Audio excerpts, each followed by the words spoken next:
Welcome everybody to this Ashbourne Maths video. We're going to start our series on trigonometry. So we're going to do 3 videos. Here's the first video. And we're going to start today with looking at some identities. There are 2 identities that you need to know. Number 1, sine squared x plus cos squared x is the same as 1. Is the same as or equal. Is equal to.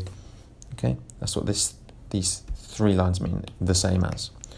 And your second identity is that sine of x over cos of x is the same as tan of x, okay? Hopefully those are familiar to you. Now, just a couple of notes. Number 1, just remember sine squared of x is just fancy maths language for sine of x all squared, okay? It's taking something and squaring it, okay? And the same is true of cos squared x. It's just the same as cos of x all squared. It's just we use bit of notation for it. It's nothing more complicated than that.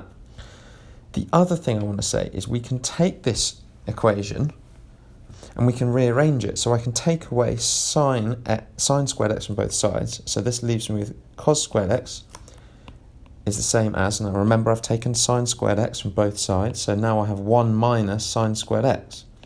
And this is a very useful identity that we might be using in a later video, okay? So sometimes the rearrangement of this identity is what you want to be using. Okay, now we're going to move on to the second thing that we want to talk about briefly, which is solving equations, okay? Solving equations using trigonometry. Okay, so let's just think about this. So, for example, I've got sine of x equal to a half, okay? That's an equation. It's got an equal sign, so we've got an equation here.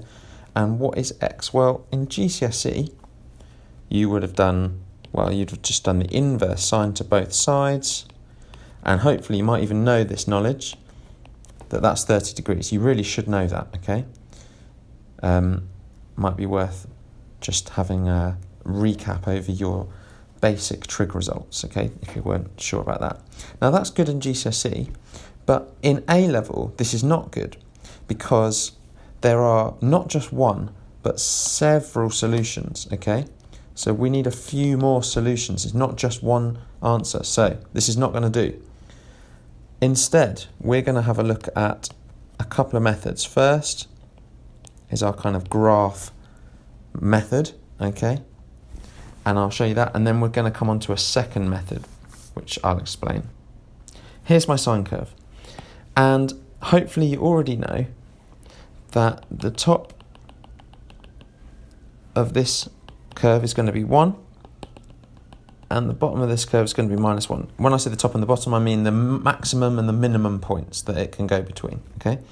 So let's think about, we know this is a curve of sine of x, okay, and we know that sine of x equals a half, so it equals a half. So this is the point that we're interested in, where it equals a half, and I can draw a line from there, and sure enough, I come down, and there's my 30-degree point. Remember, this is my x degrees. But hopefully you can spot that if I continue this dotted line, there's also another point here where sine of x equals a half, and this is our second solution. Now it looks to me, from this graph, we know this is 180 degrees here, hopefully you know that, and we're kind of, because of the symmetry of this thing, we've gone backwards 30 degrees from there.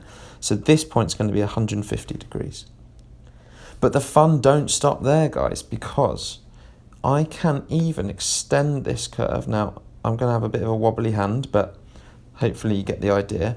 The sine curve, of course, goes on forever, doesn't it? It just keeps oscillating forever, and every 360 degrees, so this is 360 degrees, it repeats, so then it just does it again. And if I did it in a kind of smaller level, it would just do this like that forever, okay?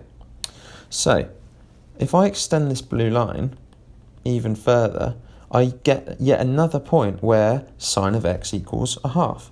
And this time, again, we've got this point here is 360, where it crosses the x-axis, and we've gone forward 30 degrees because of the symmetry of the curve. We're now at 390 degrees. And there's another one. Here it is, and that one is going to be 510 degrees. Okay, you can work that out if you want to. So hopefully you get the point. We've got several solutions, haven't we? We've got x equals 30 degrees, x equals 150 degrees, x equals, what did we have, 390 degrees, and we had x equals 510 degrees. So, and that's not it. We could do more and more solutions. It depends what range of solutions we wanted. So if I said, oh, well, I only want x's between 0 and, say, 400 degrees, then I would only count these top three, right? The bottom one I would get rid of because it's outside of the range, okay? But we don't need to worry too much about that now.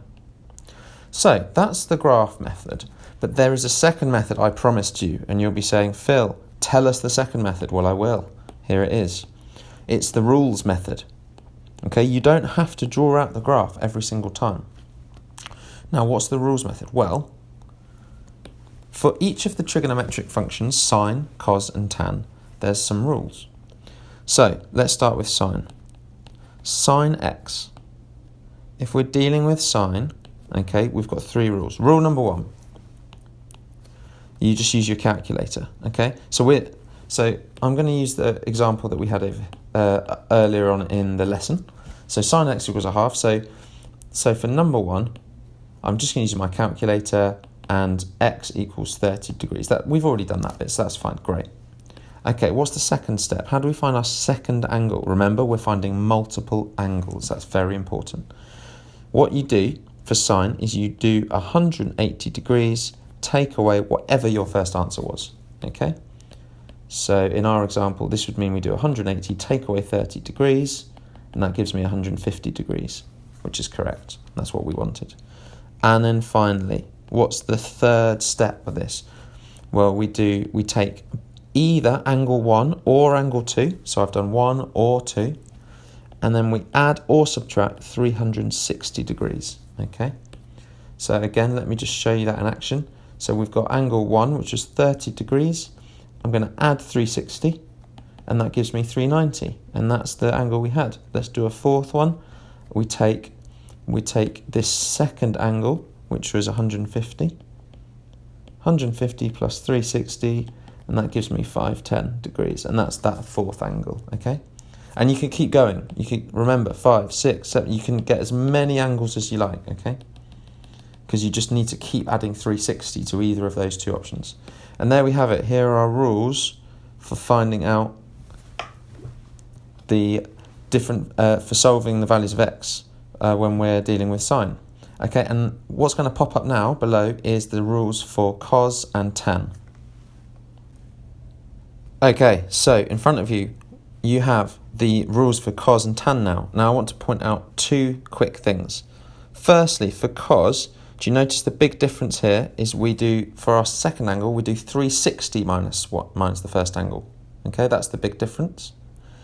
And then what about for tan? Well, for tan, firstly, there's no second step. So we only get one initial angle. And then the big difference for tan is that we're adding or subtracting 180 degrees, okay? So this gives us kind of double the amount of angles in a way. Okay, so tan is a slightly different process, but very simple. So I've minimized my work so far, and we're going to move on to a little example. So here we go. This is going to be example 1.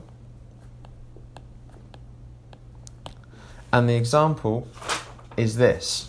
I've got 4 sine x over tan x minus 3 equals 0. And I've been asked to solve this. Okay? So when I told to solve it, it means find out what x is. So here we go.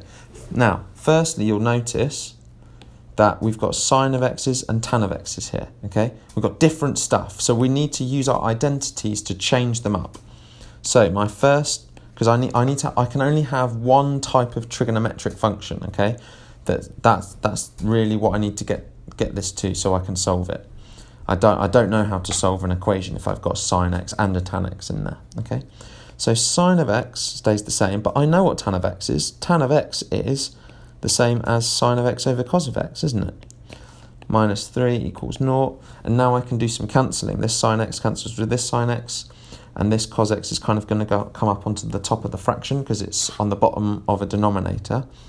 So I get 4 cos of x minus 3 equals 0. If that process looks complicated to you, pause the video and convince yourself of why that's true.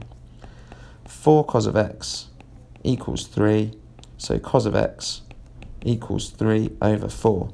And now I'm left with something that I can solve, okay? Cos of x equals 3 over 4.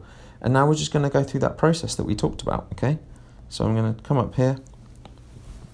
So what is that process? Well, so I have cos of x equals 3 over 4. So I'm going to use my B method, okay? Do you remember this? My B method, which was the rules, okay?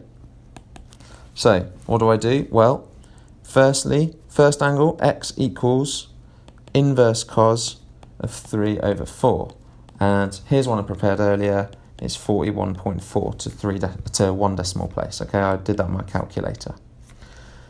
How do I find my second value? Well, do you remember what we do? We do not 180. Hopefully you'll notice that that's a mistake. 360 was what we used for cos. Take away angle 1. So this equals 360. Take away 41.4. And this equals, again, I kind of did this on my calculator earlier. I'm not just doing this in my head straight away. 318.6 degrees, okay? Now, what about a third angle, okay? We need to do angle 1 plus or minus 360 degrees. So let's do angle 1. So let's say 41.4 plus 360 degrees. And that equals, well, what does that equal? That equals 401.4 degrees. Now, I didn't say this earlier, but in the question, I should have done. Let's say we only want angles between 0 and 360 degrees, okay? It's quite a standard range. So, this angle here, 401.4, is too big, isn't it? So, we can stop there, really. So, I've got my final answer, okay? I've got my answer, and that is x equals 41.4 degrees or 318.6 degrees, and those are to 1 decimal place. Okay, and that's how you do one of these questions. Thanks very much.